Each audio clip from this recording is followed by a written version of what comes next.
going to cover chapter 1.5, which is going to be exponential functions. Yeehaw! All right.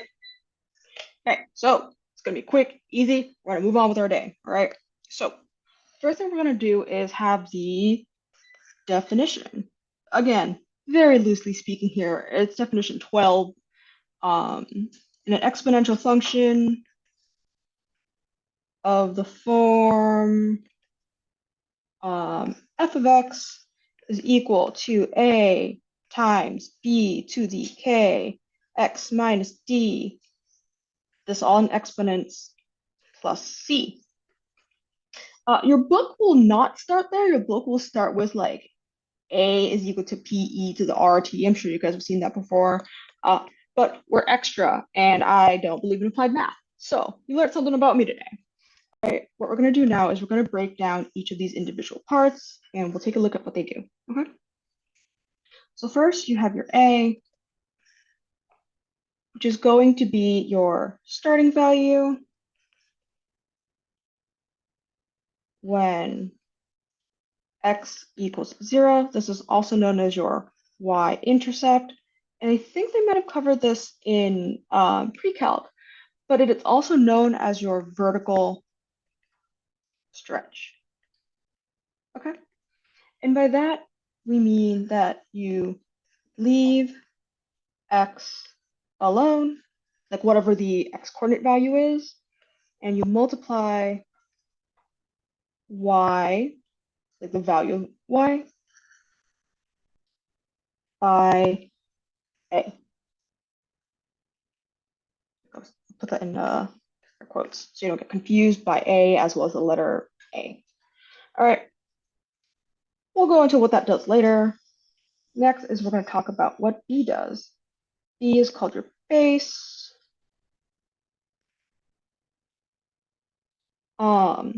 It's also known as, in applied circles, your growth factor, which means every time, let's say x is equal to x plus 1 for those with software experience. For those who don't, it means we just new x value equals old plus 1, right? We know that our y value increases by e. In particular, the difference between A and B is that A acts as a scalar, right? So you take output and scale up. Whereas B is, well, it's exponential is what it is. Multiply old value by B. Next on the list is going to be K, right? Where K is going to be your horizontal stretch, which means you preserve Y output, multiply, and this is very, very important here. You multiply X by 1 over K, all right? And I'll show you guys how that behaves in a second. Okay, and this is going to be the easy part next. We're going to have C, which is going to be our vertical shift. So if C is positive, it goes up. If C is negative, you go down. It's like parabolas. And D is going to be your horizontal shift. Oh, no. Oh, that's quite beautiful. Right. Goes up. If C is negative, you go down. It's like parabolas. And D is going to be your horizontal shift. No. No, no, no, no, no. Yes, yes, yes, yes, yes, yes. Hey, cool. It's quite beautiful. All right. Now, this is more for my online friends, okay? Um, so let's say you have, you know what? Better idea. I'm gonna screenshot this. Hell yeah.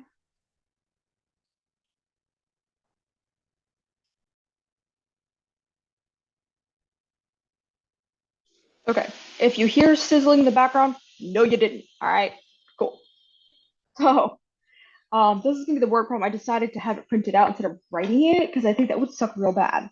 Okay. So I'm gonna give you guys like, you know what? You're gonna pause the video and you're gonna work this out yourself. Come back when you're done. Right. So here's what we're gonna do. We're gonna go in, we're gonna underline all the important bits, and it's gonna be okay. All right. First, you have $100 under your mattress that is not growing. Okay. And also, you invest $50, which doubles every month. And X is your time in months, and f of X is your function. Easy. Ready? Okay. So we have $50, right? Cool. It is not changing in the sense of it's not being exponentiated, right? So we can leave it there. And every hour it doubles. What does it mean to double? Well, doubling means you multiply by 2. Actually, I'll put the 50 in blue. Times, well, it doubles every month, 2. But that's not true. It's not dependent on anything, right? So what we actually really want is we want to say that it doubles every time, every t, right? And since doubling every month, we raise to the x. So that means when x is equal to 0, you have $50. When x is equal to 1, so it doubles once, you have 50 times 2 squared, right? You double it twice, which gives you 50 times 4, which is 200. So on and so forth. Okay, cool. I think I messed that up. You guys know what I mean. X equals 1 doubles once, so it's 100. Twice is 50 times 2 to the second, which is 50 times 4. Yeah, right. Now, what we're forgetting is this guy. Your money, your $100, you still have $100, not investing, not growing, just hanging out. It's just plus 100. That's all. Yay. All right, cool. Next on the docket is this problem right here. Okay, so we're going to look at this as an input-output table. All right, so at least that's what I'm going to do. You do not have to. So I'm going to set that up as an input-output table, and you guys are going to come back to me when you're done. Okay?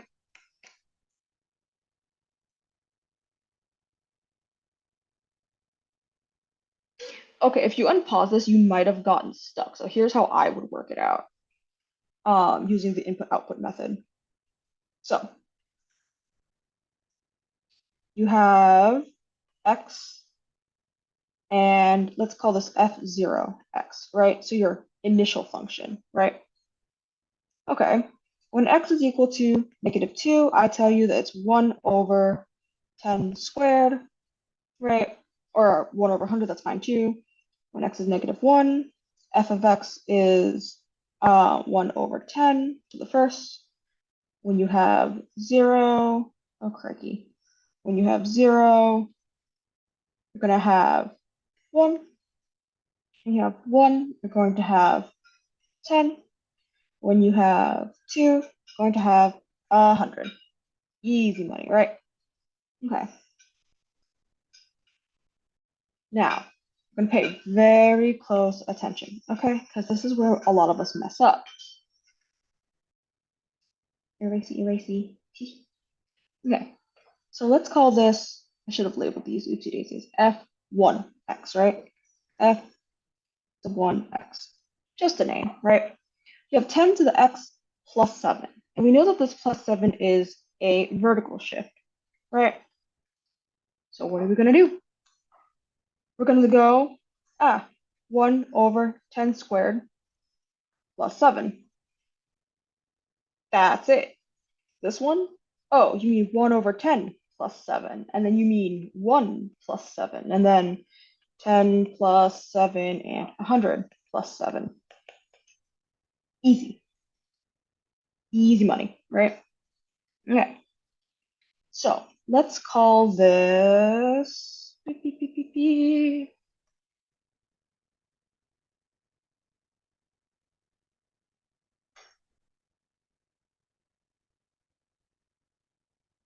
Okay, let's move on to. Let's call this F. Or actually, let's do it from color too. 3 of X. The reason why I'm bumping around, I'll show you in a second. I'm going to separate F3X, right? Okay, well, this is our A. It is also known as your vertical stretch, which means you multiply this value by whatever this is, okay? Oh, shoot, you mean 3 over 100, 3 over 10, 3 over 1, 30, and 300? Crazy.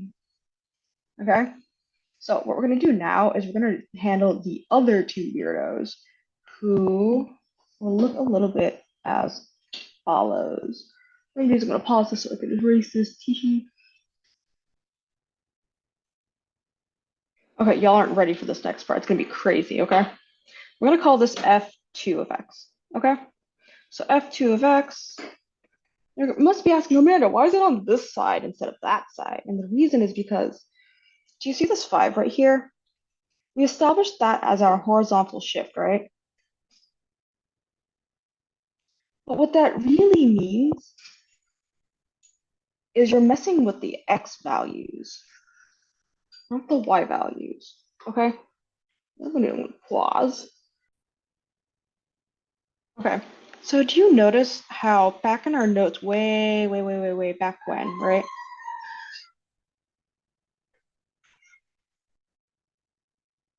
Y'all hear that too, right? Okay, so if you notice way back when in the standard, way back when in the standard form, right? It's minus D, right? It's interesting that it's minus D, even if D is positive or negative, right? And the reason why that's interesting is because if you noticed up here as well that K, right? It's not multiplying by K, it's dividing by K. And so it behaves quote unquote opposite of what you expect. So instead of if D is positive, right? So you have like X minus 1, you're moving to the right. But if you have X plus 1, you're moving to the left in the opposite direction of what you anticipate, which I think is very silly. Okay.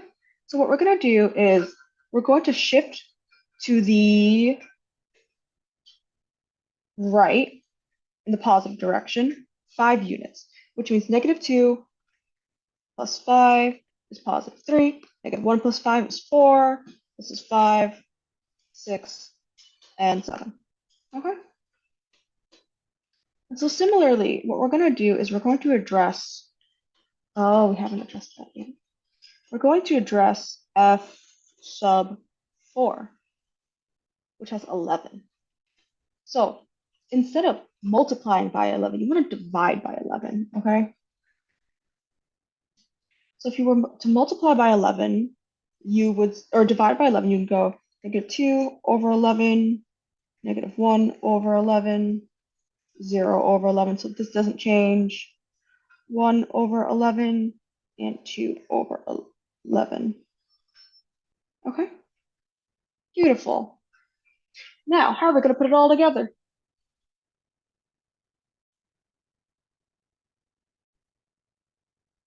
Okay, what we're going to do now is we're going to do f5 of x, which is this guy right here. Okay, how are we going to put it together?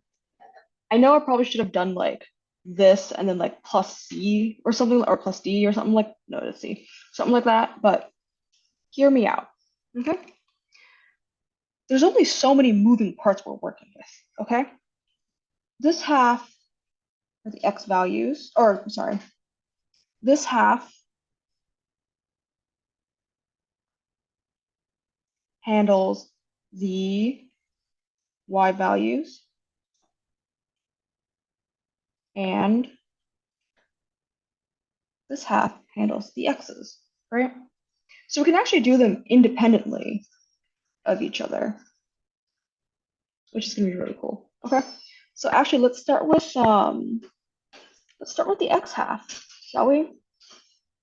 So the first thing I want you guys to remember is what PEMDAS does, right?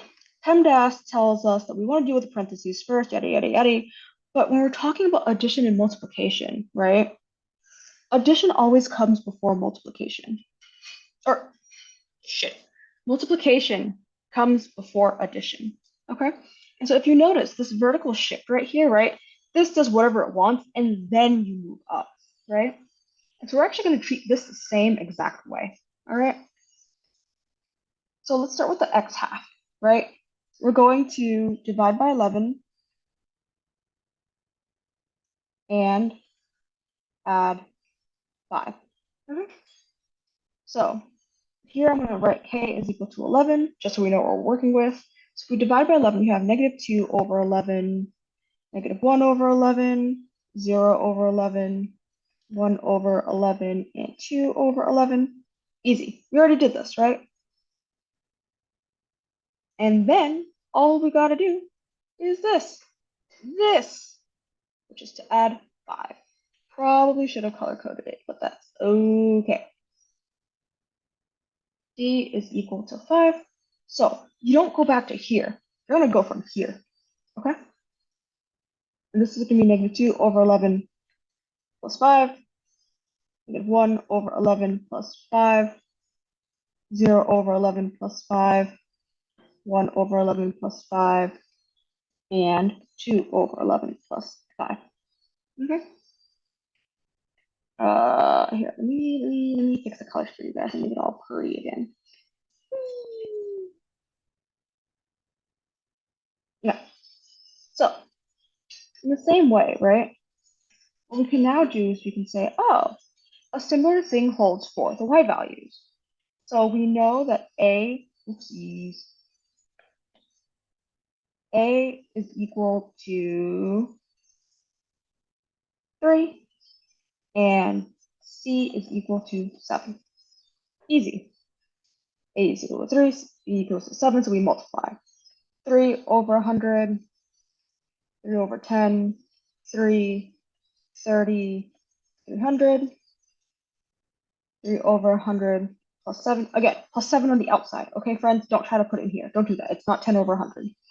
3 over 10 plus 7, 3 plus 7, 30 plus 7, 300 plus 7. That's it. And then you could just graph it and call it a day. What I'm going to have you do now is Desmos it to check your work.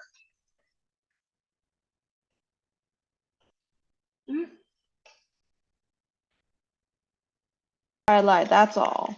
Thank you all for your attention. I really appreciate it. The natural log business is going to come up soon.